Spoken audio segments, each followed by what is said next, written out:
여러분, 오늘은 흥미로운 이야기를 전해드리려고 합니다. 우리나라에 일부러 만들려고 해도, 그리고 어느 나라도 절대 따라할 수 없는 대체불가 지형이 밝혀져 충격입니다. 전 세계적으로는 초희귀적인 지형으로 그 가치가 어느 정도냐면 과거 유네스코에서 21대형 만장일치로 세계자연유산으로 등재되어 버린 겁니다. 중국과 러시아까지 두 손 두 발 다 들고 인정한 전례 없는 기록이라고 합니다. 이 대단한 우리의 유산을 과연 우리나라 사람들은 잘 알고 있을까요? 한국인이라면 너무 당연하듯이 생각해온 이곳을 색다르게 바라본 한 학생이 있습니다. 세계 최고의 공대 MIT에서 교수와 엘리트 학생들을 완벽하게 압도한 그 토론의 현장. 한국인 엄마와 미국인 아빠 사이에서 태어난 이 혼혈 여대생은 한국을 어떻게 기억하고 있었을까요? 한 여대생이 펼쳐낸 우리나라의 숨겨진 보물. 그 놀라운 이야기를 지금 바로 시작합니다. 안녕하세요. 저는 한나 엘라입니다. 엄마는 충남 서산에서 태어난 한국인이고 아빠는 보스턴 출신의 미국인이죠. 현재 MIT 공대 EAPS라는 지구대 기행성 과학과에서 환경학을 전공하고 있습니다.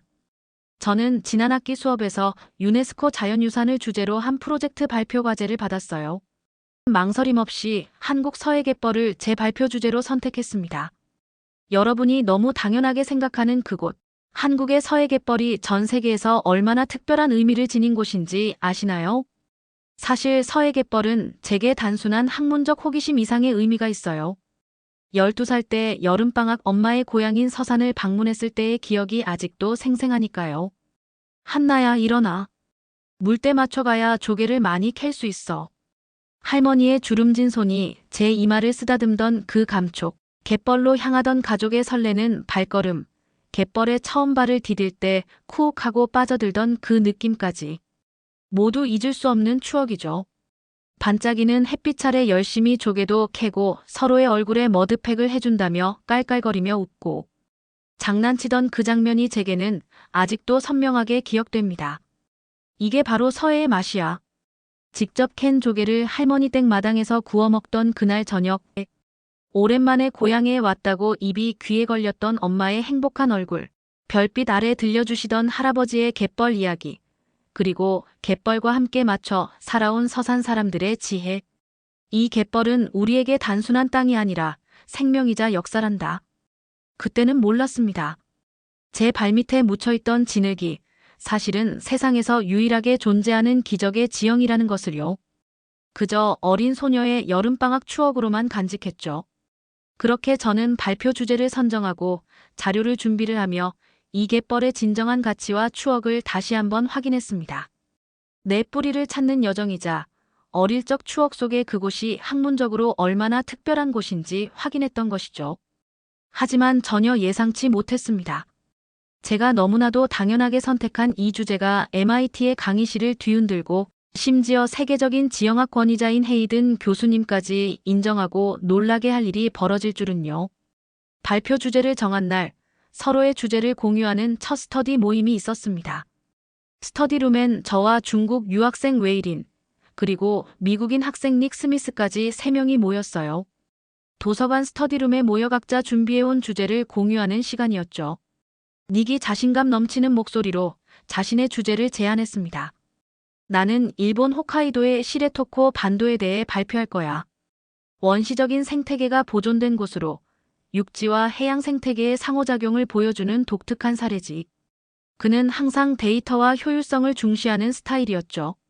경제적 가치와 수치화를 무척 좋아하는 학생이었습니다. 이어 중국인 유학생인 웨이린도 이야기했어요. 난 중국의 장각의 지형을 선택했어. 3억 8천만 년 전 퇴적암이 형성한 놀라운 석영사암 봉우리들이 있는 곳이지. 아바타 영화의 배경이 된 곳이기도 해. 웨이리는 자부심이 넘치는 표정으로 말했습니다. 그의 눈빛에서 조국에 대한 자긍심이 느껴졌어요. 드디어 제 차례가 왔습니다. 심호흡을 한 후 저는 조용히 말했어요. 나는 한국의 서해 갯벌에 대해 발표하려고 해. 순간 방안이 조용해졌습니다. 웨이린이 의아한 표정으로 물었어요. 갯벌, 진흙인 바다 말이야? 그의 목소리에서 약간의 비웃음이 느껴졌습니다. 마치 그런 걸 유네스코 자연유산 주제로 선택하냐는 듯한 눈빛이었죠. 중국에도 갯벌이 많은데 한국보다 훨씬 더 광활하고 오래된 갯벌들이지.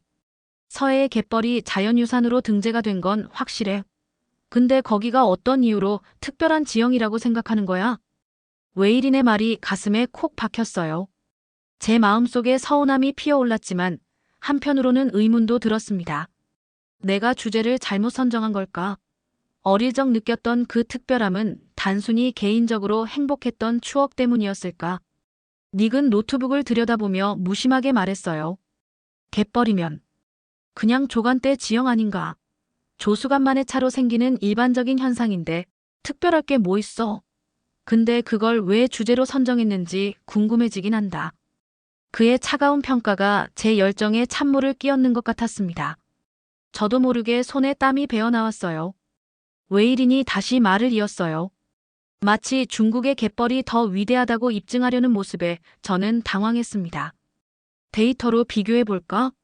중국 갯벌의 역사적 문헌 기록은 기원전 300년까지 거슬러 올라가. 넓이도 한국의 몇 배야. 그의 말에 당황한 저는 제가 왜 서해의 갯벌을 주제로 선택했는지 과학적, 지형적 가치를 설명해 보려고 말을 이어갔습니다. 사실 이 지형은 그때였습니다. 스터디룸 문이 열리고 리처드 헤이든 교수님이 들어오셨어요. 교수님은 학생들의 발표 주제 선정을 살펴보러 오신 것이었죠. 밖에서 얼핏 들어보니 주제 선정으로 활발한 토론을 하고 있는 것 같군요. 어떤 주제들이 언급됐나요? 닉과 웨이린이 자신들의 주제를 자신 있게 설명했습니다. 교수님은 고개를 끄덕이며 경청하셨죠. 좋은 선택인 것 같다고 하셨습니다. 마지막으로 제 차례가 왔을 때 저는 약간 떨리는 목소리로 말했어요. 저는 한국의 서해 갯벌에 대해 연구하고 발표해 보려고 합니다. 헤이든 교수님의 눈빛이 변했습니다. 의외라는 듯한 표정으로 진지해졌어요.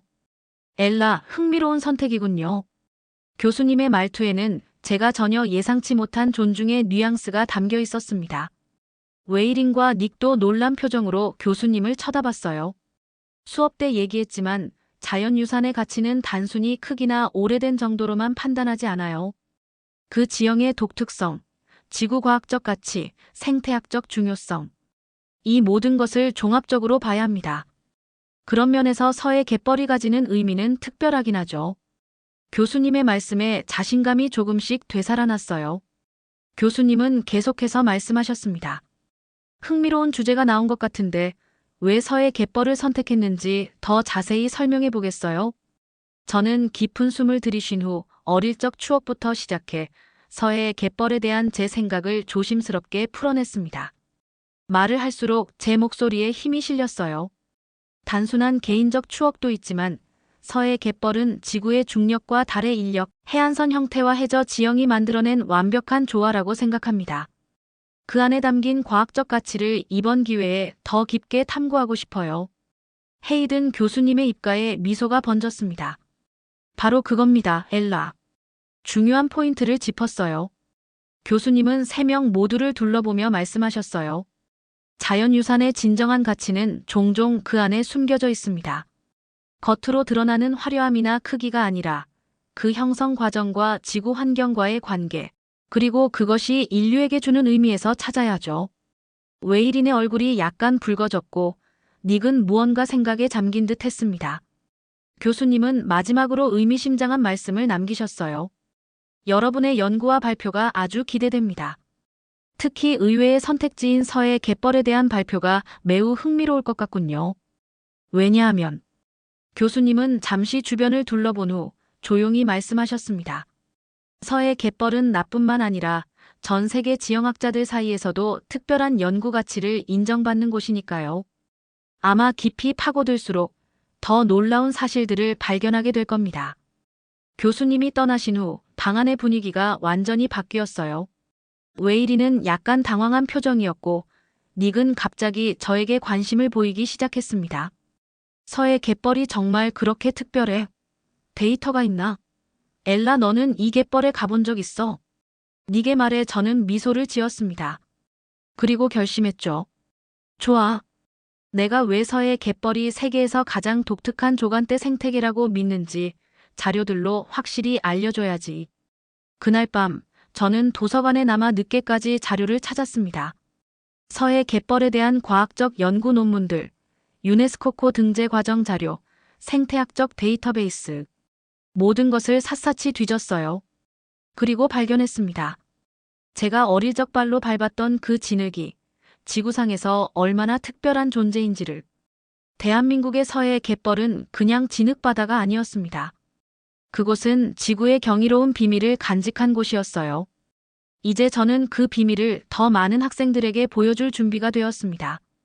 발표일이 다가올수록 서해 갯벌에 대한 저의 열정은 더욱 커져갔습니다. 도서관과 연구실을 오가며 밤낮으로 자료를 모았어요. 그리고 그 과정에서 발견한 사실들은 제 자신도 믿기 힘들 정도로 놀라웠습니다. 발표가 몇 주 전으로 다가오던 어느 날, 교수님은 지구의 독특한 지형들이라는 주제로 강의를 시작하셨습니다. 그랜드 캐년부터 베네수엘라의 테이블 마운틴, 호주의 대보초까지 지구상의 경이로운 장소들을 소개하시던 교수님이 갑자기 저를 쳐다보셨어요. 오늘은 특별히 조간대 지형에 대해 이야기해 볼까 합니다. 몇 학생들과 잠깐 언급됐던 지형이기도 하죠. 교수님의 프레젠테이션 화면에 서해안의 위성사진이 나타났습니다. 제 심장이 빠르게 뛰기 시작했어요.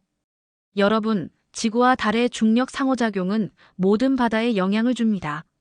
하지만 이 효과가 가장 극적으로 나타나는 곳이 있죠. 바로 한국의 서해안입니다. 교실 안이 조용해졌어요.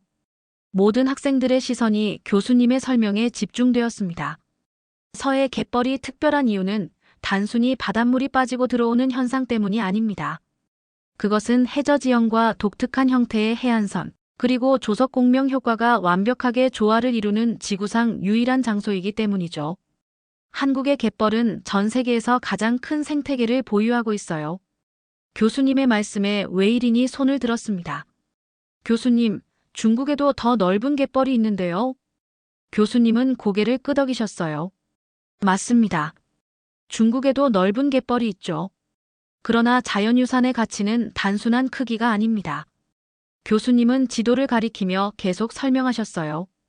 서해안의 굴곡진 해안선과 비교적 얕은 해저, 지형이 만나 조석간만의 차가 최대 9m까지 발생합니다. 이것은 세계에서 가장 큰 조석간만의 차 중 하나죠.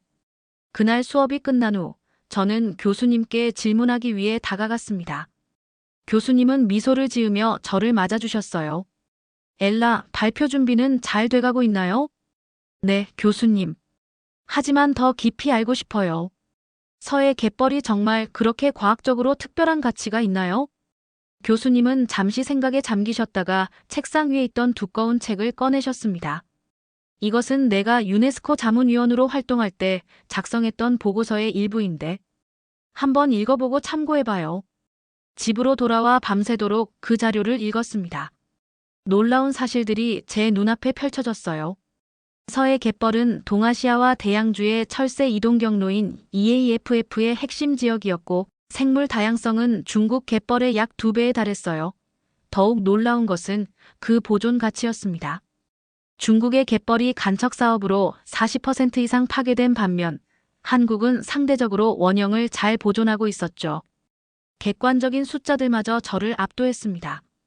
21대0 만장일치로 유네스코 세계자연유산에 등재되었다는 기록. 그것은 모든 심사위원이 이해 없이 서해 갯벌의 가치를 절대적으로 인정했다는 의미였어요. 밤이 깊어갈수록 제 마음속에는 자부심이 차올랐습니다. 어릴 적 그저 추억의 장소였던 곳이 실은 세계적인 과학자들도 인정한 지구의 기적이었다니. 이런 사실을 알게 된 것은 제게 큰 감동이었어요. 다음 날 아침 도서관에서 웨이린과 마주쳤습니다. 그는 여전히 자신의 주제에 열중해 있었지만 저를 보는 눈빛이 달라져 있었어요. 엘라, 사실 교수님의 말씀에 서해 갯벌에 대해 서칭해봤어. 정말 꽤 흥미롭더라. 웨이린의 목소리에서 약간의 인정이 느껴졌습니다. 하지만 그는 여전히 자신의 주제에 대한 자부심을 숨기지 않았어요. 발표가 다가올수록 완벽한 준비를 위해 밤을 새우기도 했어요. 서해 갯벌의 과학적 가치를 입증할 모든 데이터를 수집하고 분석했습니다. 비교 자료도 준비했어요. 중국, 일본, 심지어 북해의 갯벌까지. 모든 세계의 유사 지형과 비교해 서해 갯벌의 독특성을 증명할 준비를 마쳤습니다. 그러나 가장 중요한 것은 따로 있었어요. 어릴 적 추억의 영상과 사진들. 할머니 손에 이끌려 조개를 캐던 순간들. 갯벌 위를 걷던 발자국들. 함께 웃고 조개구이를 나눠 먹던 가족의 모습. 이 모든 것이 인류와 자연의 오랜 공존의 증거였습니다. 발표 전날 밤, 닉과 함께 저녁을 먹으며 나눴던 이야기가 마음에 걸렸어요.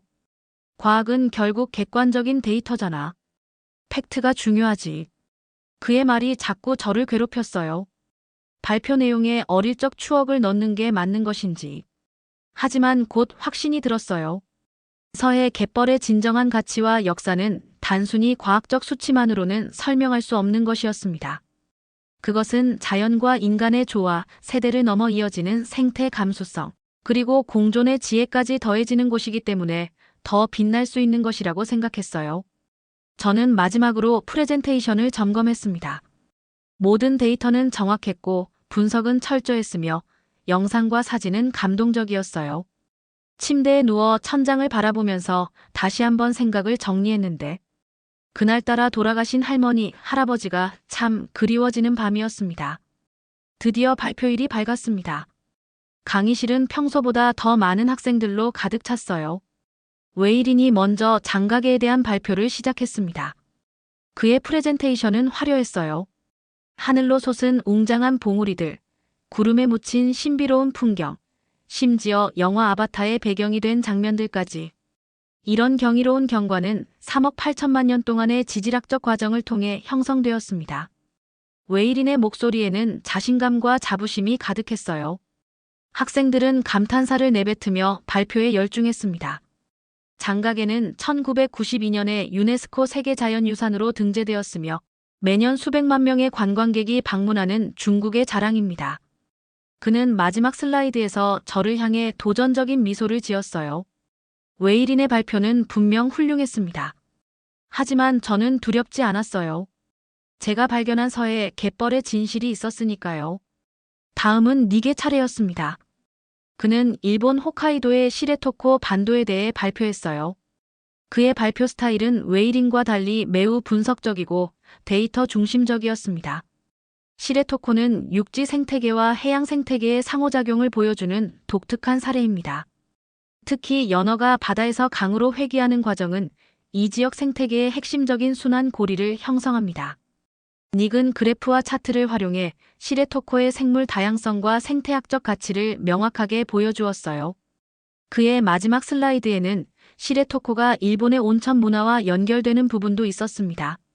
시레토코는 2005년 유네스코 세계자연유산으로 등재되었으며 자연 그대로의 원시성을 유지하고 있는 희귀한 사례입니다. 닉의 발표가 끝나고 박수가 이어졌어요. 이제 드디어 제 차례였습니다. 심장이 빠르게 뛰었지만 깊은 숨을 들이마시고 단상에 올랐어요. 안녕하세요. 저는 오늘 한국의 서해 갯벌에 대해 발표하겠습니다. 처음에는 조용했던 강의실이 점점 집중력 있는 침묵으로 바뀌어 갔습니다. 제 첫 슬라이드는 거대한 봉우리나 웅장한 풍경이 아닌 단순하고 고요해 보이는 갯벌의 모습이었어요. 여러분이 보시는 이 갯벌은 겉으로 보기에는 평범해 보일지 모릅니다. 하지만 이 평범함 속에 지구의 가장 놀라운 비밀 중 하나가 숨겨져 있습니다. 저는 먼저 서해 갯벌의 형성 과정을 설명했어요. 지구와 달의 중력 상호작용, 해저 지형과 조석 공명 효과, 해안선의 형태까지. 이 모든 요소가 복합적으로 작용해 만들어진 지구상 유일하게 존재하는 독특한 지형이라는 점을 강조했습니다. 이런 세 가지 조건을 모두 갖춘 지형은 사실상 지구상에서 한국의 서해가 유일합니다. 이것은 어느 나라도 의도적으로 만들 수 없는 인위적으로 손대지 않은 자연이 선물한 기적입니다. 그리고 서해 갯벌의 생태적 가치에 대한 데이터를 제시했어요. 중국 갯벌과 비교해 생물 다양성이 2배에 달한다는 사실, 동아시아와 대양주를 잇는 철새 이동 경로 EAAF의 핵심 지역이라는 점, 그리고 간척 사업으로 인한 피해 비교 데이터까지. 웨이린의 얼굴에 당혹감이 스쳐 지나갔어요. 특히 중국 갯벌이 간척 사업으로 40% 이상 파괴되었다는 슬라이드가 나왔을 때 그의 표정이 굳어졌습니다. 가치를 단순히 면적으로만 비교할 수 없습니다. 많이들 생각하겠지만 중국에는 더 넓고 광활한 갯벌이 있습니다. 하지만 그 기품이 지금도 보존되는지, 다양한 생태계가 살아있는지 생각해 봐야 합니다. 제 목소리는 도전적이지 않았습니다. 이것은 단순한 경쟁이 아니라 지구 환경의 소중함을 이야기하는 것이었으니까요. 그리고 제 발표의 하이라이트 순간이 왔습니다. 스크린에 어릴 적 서해 갯벌에서의 추억이 담긴 영상과 사진들이 펼쳐졌어요. 할머니 손에 이끌려 조개를 캐던 모습, 갯벌 위에 남겨진 발자국들, 가족과 함께 웃으며 조개구이를 나눠 먹던 장면들. 한국에서는 이러한 갯벌과 함께 살아갑니다. 단순히 관광용이 아니죠. 이것은 세대가 공유하는 생태 감수성입니다. 한국인에게 갯벌은 단순한 지형이 아니라 생활의 일부이자 정서적 뿌리라는 것이 이 서해 갯벌의 가치를 더 특별하게 만들어주는 것 같습니다. 강의실이 조용해졌어요. 모두가 제 이야기에 빠져든 것 같았습니다. 웨이린과 닉의 표정에도 변화가 보였습니다. 여러분, 서해 갯벌이 유네스코 세계자연유산으로 등재된 것은 단순한 우연이 아닙니다. 심사위원들의 투표 결과는 21대 0, 만장일치였습니다. 이는 정치적, 문화적 배경과 상관없이 모든 전문가들이 그 가치를 인정했다는 의미입니다. 마지막 슬라이드에는 갯벌 위로 떠오르는 붉은 석양의 모습이 펼쳐졌습니다. 그 아래 제가 직접 쓴 메시지가 있었어요.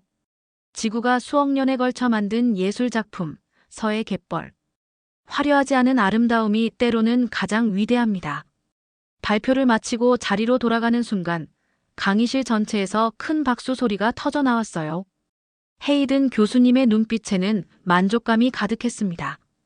질의응답 시간이 되었을 때 예상치 못한 질문이 나왔어요. 웨이린이 손을 들었습니다. 서해 갯벌과 중국 갯벌을 비교한 자료가 인상적이었어요. 하지만 한국의 갯벌도 간척 사업으로 일부 손실되지 않았나요? 날카로운 질문이었지만 저는 이미 준비가 되어 있었습니다. 물론이에요. 웨이린, 한국의 갯벌 역시 간척 사업으로 약 25% 정도가 손실되었습니다. 이것은 결코 자랑스러운 일이 아니에요. 하지만 2000년대 초반부터 한국 정부와 시민들은 갯벌의 가치를 재인식하고 보존 정책으로 전환했습니다. 현재는 남아있는 갯벌을 철저히 보호하며 일부는 복원 사업도 진행 중이에요. 제 답변에 웨이린은 잠시 생각에 잠겼다가 고개를 끄덕였어요. 그의 표정이 조금씩 바뀌고 있었습니다. 닉도 손을 들었습니다. 자연은 결국 수치로 분석해야 한다고 생각했는데 발표를 들으니 문화적, 정서적 가치도 중요한 것 같습니다. 특히 세대 간 이어지는 생태 감수성이라는 개념이 인상적이었습니다.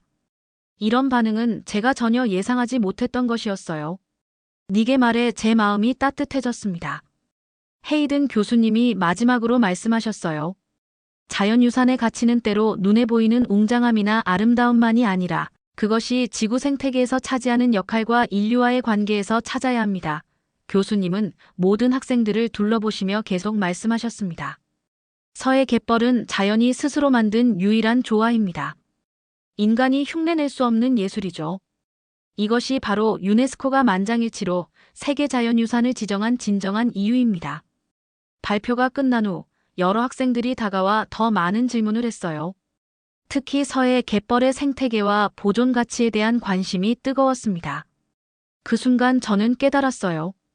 제가 어릴 적 할머니 손을 잡고 걸었던 그 갯벌이 이제는 전 세계 과학자들의 관심을 받는 소중한 지구의 유산이 되었다는 것을요. 발표를 마치고 강의실을 나서는 순간 가슴속에 뭉클한 자부심이 피어올랐습니다. 이것은 단순한 학업적 성취를 넘어서는 것이었어요. 제 뿌리와 정체성, 그리고 한국인으로서의 자긍심을 세계에 알린 소중한 순간이었으니까요. 밖에는 비가 내리고 있었지만 제 마음은 그 어느 때보다 맑고 환했습니다. 오늘의 발표가 끝이 아니라 새로운 시작이라는 것을 직감했어요. 서해 갯벌의 가치를 더 깊이 연구하고 더 많은 사람들에게 알리고 싶다는 열망이 가슴속에서 타오르기 시작했으니까요. 발표가 끝나고 다음 수업이 다가왔습니다. 헤이든 교수님은 평가 세션을 진행하셨죠. 모든 학생들이 강의실에 모였고 각 발표에 대한 피드백과 토론이 이어졌어요. 긴장된 분위기 속에서 저는 가만히 교수님의 말씀을 기다렸습니다. 자, 이제 발표에 대한 의견을 나눠볼까요? 교수님의 말씀에 웨이린이 먼저 손을 들었어요. 그가 무슨 말을 할지 조금 걱정되었습니다. 하지만 이어진 그의 말은 저를 완전히 놀라게 했어요. 엘라의 발표를 듣고 많은 생각이 들었어요. 사실 관심이 없어서 몰랐는데 이렇게 보니 우리 중국 갯벌은 간척으로 거의 사라졌어요. 정말 부러워요. 웨이린의 목소리에는 진심이 담겨 있었어요.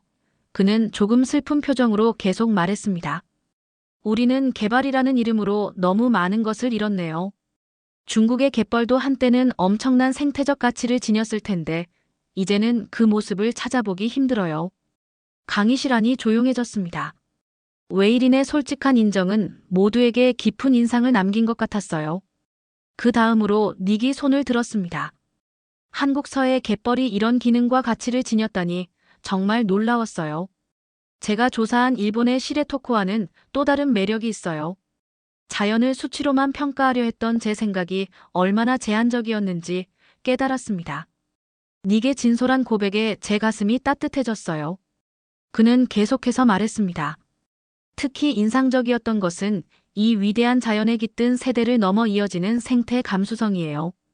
자연을 단순히 보존하는 것이 아니라 그것을 경험하고 느끼며 삶의 일부로 받아들이는 문화적 측면이 정말 중요하다는 걸 배웠습니다. 교수님은 만족스러운 표정으로 고개를 끄덕이셨어요. 그리고 마지막으로 말씀하셨습니다. 서해 갯벌은 자연이 스스로 만든 유일한 조화입니다. 인간이 흉내낼 수 없는 예술이죠. 엘라가 보여준 것처럼 때로는 가장 평범해 보이는 것 속에 가장 특별한 가치가 숨어 있습니다. 교수님의 말씀에 모두가 공감하는 듯 했어요. 강의실 내에 자연스럽게 박수 소리가 퍼졌습니다.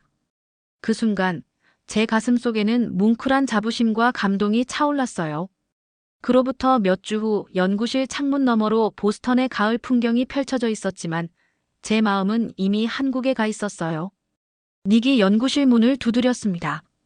방학 때 한국으로 간다면서 진짜 비행기표까지 예약한 거야?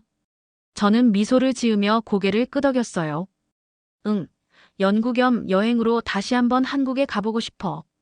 안 가본 지 너무 오래됐거든. 닉은 제 옆에 앉으며 말했습니다. 내 발표 이후로 나도 많이 찾아봤어. 정말 놀라운 생태계더라. 특히 철새 이동 경로로서의 중요성은 정말 독보적이야. 이런 곳이 잘 보존되었으면 좋겠어. 그의 진심 어린 관심에 감사했어요. 곧 웨이린과 헤이든 교수님도 연구실에 들어오셨습니다. 엘라, 한국에 가서 다양한 지역과 역사, 문화, 자연적 장소들을 경험하고 우리에게도 소개해줘요. 이번 발표 너무 수고했어요, 모두들. 저는 감사하다고 답한 후 교수님께 한 가지를 물었습니다. 교수님, 처음에 제가 서해 갯벌을 주제로 선택했을 때 왜 그렇게 관심을 보이셨나요? 교수님은 잠시 창밖을 바라보시더니 말씀하셨어요. 몇 년 전 유네스코 자문위원으로 활동할 때 한국의 서해 갯벌을 방문한 적이 있었습니다. 그곳에서 본 것은 단순한 갯벌이 아니었어요. 그것은 지구의 역사, 생명의 순환, 그리고 인간과 자연의 공존이 완벽하게 어우러진 곳이었죠. 교수님의 눈에 감동이 깃들었습니다. 그렇게 준비를 마치고 한국으로 떠나기 전날 밤, 저는 창가에 서서 밤하늘을 바라봤습니다. 같은 달이 서해 갯벌의 물결 위에도 비치고 있을 거라는 생각에 가슴이 설렜어요. 나는 과거로 돌아가는 게 아니라 미래를 보러 가는 거예요. 제 마음속에는 이미 갯벌 위를 걷는 제 모습이 그려지고 있었습니다. 조개를 캐던 어린 소녀가 아닌 그 가치를 세계에 알리는 연구자로서의 제 모습이요. 할머니의 말씀이 귓가에 울려 퍼졌어요. 여기서 자라는 건 조개뿐이 아니야. 사람 마음도 자라. 이제 저는 그 의미를 온전히 이해했습니다. 서해 갯벌은 단순한 진흙이 아니었어요. 그곳은 지구의 기적이자 한국의 자랑스러운 유산이었습니다. 그리고 이제 저는 그 소중함을 지키는 일원이 되었어요. 여러분, 오늘의 이야기 어떠셨나요? 한국과 미국의 피가 섞인 한 여학생이 우리가 당연하게 여겼던 서해의 갯벌의 진정한 가치를 세계에 알린 이야기. 발 아래의 평범한 진흙이 사실은 지구가 수억 년에 걸쳐 만든 기적이었습니다. 전 세계가 놀란 우리의 독보적인 자연유산. 한국인으로서 다시 한번 가슴 뜨거워지는 순간이 아닐 수 없습니다. 우리의 평범한 일상 속에 숨겨진 경이로움. 그것이 바로 우리가 지켜야 할 진정한 보물입니다. 마지막으로 구독과 좋아요, 알림 설정도 잊지 말아주세요. 시청해주셔서 감사합니다.